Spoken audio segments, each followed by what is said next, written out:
Yes, can we have the next question from the sister? I'm Dr. Pooja Arora. I'm from Sion Hospital. I'm a physiotherapist. So I totally agree with you.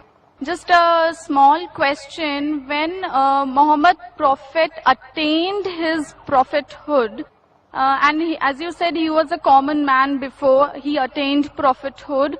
By that time, is it that Quran, which is the word of God, has enlightened only Muslims? Because God can't be partial.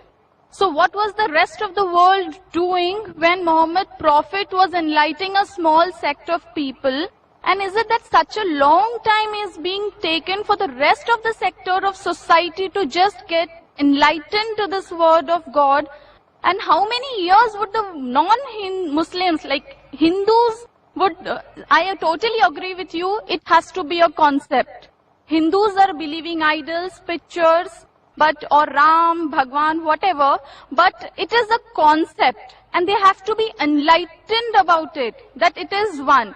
Hinduism also follows an almighty, which is a power, a divine power, but unfortunately it is being given in various forms. So this enlightenment, if Quran helps a Hindu to know this enlightenment, it is fabulous. Sister asked a very good question and a very important question.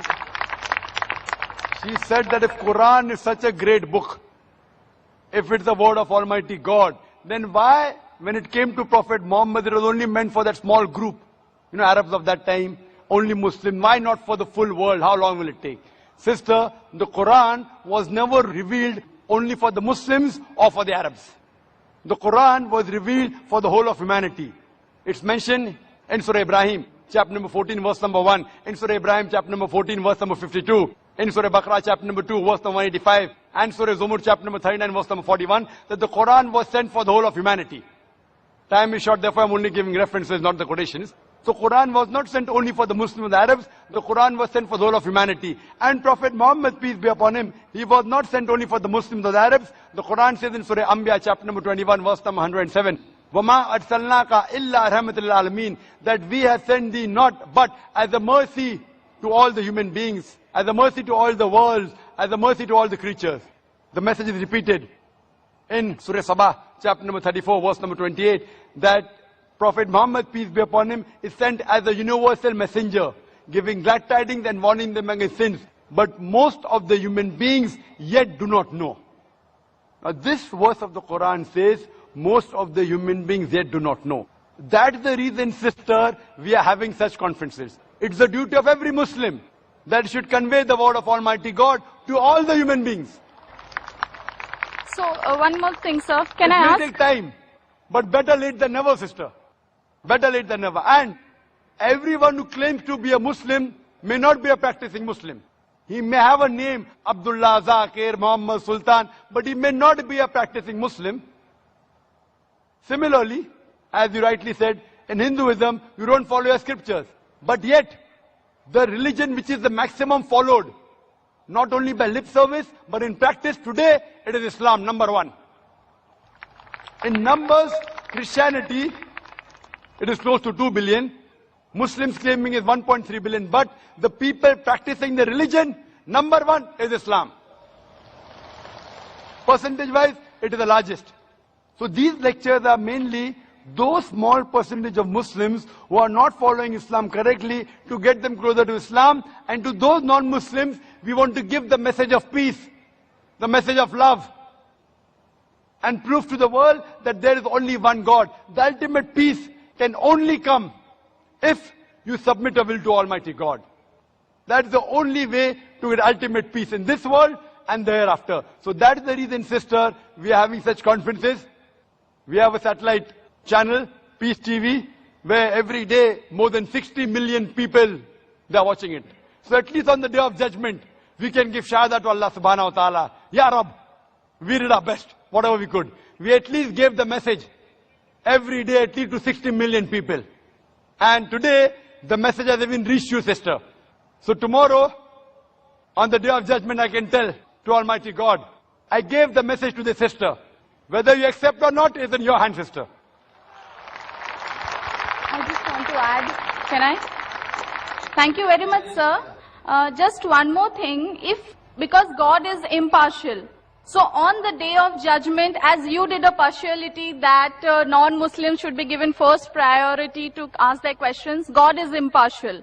So if Hindus stop believing in idols and pictures and they start believing in the Almighty, which has got no form, no shape, and on the day of judgment, is it that they will be not behaved as Muslims by God? No, it is not like that. It is the concept which is there in Hinduism, the misbelief that is followed in forms. But if following Hindu religion is not wrong, but following, because your aim is God, He is the supreme, He should not have form. But if this message is reached to Hinduism, you have won it. Very good, sister. Very good question. Thank you, sir. Regarding we being partial and impartial, there can be two different views from your side. Because we're partial, at least you could ask a question. If I wasn't partial, I couldn't tell to Allah subhanahu wa ta'ala, I gave you the message directly, one to one. You know?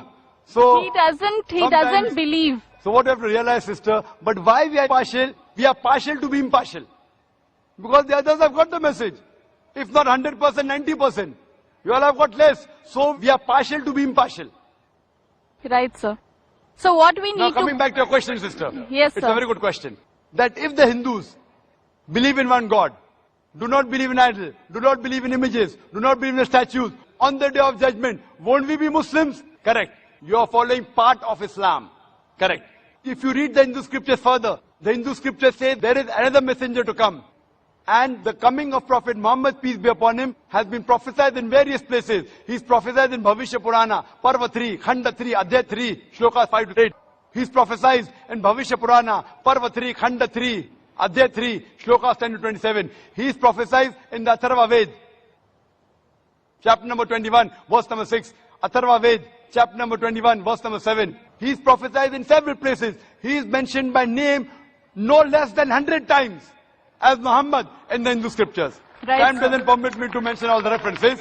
There is mention of a Kalki avatar in Kalki Purana, chapter number 2, verse number 4, 5, 7, 9, 11 and 15. It says that there is another avatar to come, Kalki avatar, whose father's name shall be the servant of God, Vishnu Yash, translated to Arabic as Abdullah, which was the name of the father of Muhammad sallallahu alaihi wasallam.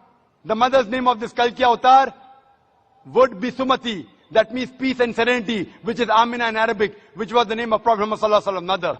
This person would be born on the 12th day of Madhav, the 12th Rabi Awwal, that is the Prophet Muhammad sallallahu alaihi wasallam born. He'll have 4 companions, and we know the first 4 Khulfa Rashidin. It says that he will be born in a place which is peaceful, in Makkah. He'll be born in a house of the chief of Makkah, that is the Quraysh tribe. It says that he will go northwards from a cave and come back. And Prophet Muhammad sallallahu alaihi wasallam went from Makkah to Medina and came back. On and on, talking about Kalki Avatar. So you believe in one part, La ilaha illallah. You also have to believe in Muhammad Rasulullah.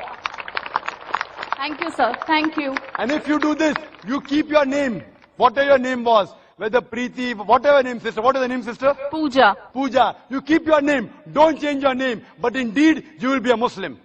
Changing your name is not required. So the concept... Concept of one God, no statue, no images, last final messenger, Prophet Muhammad.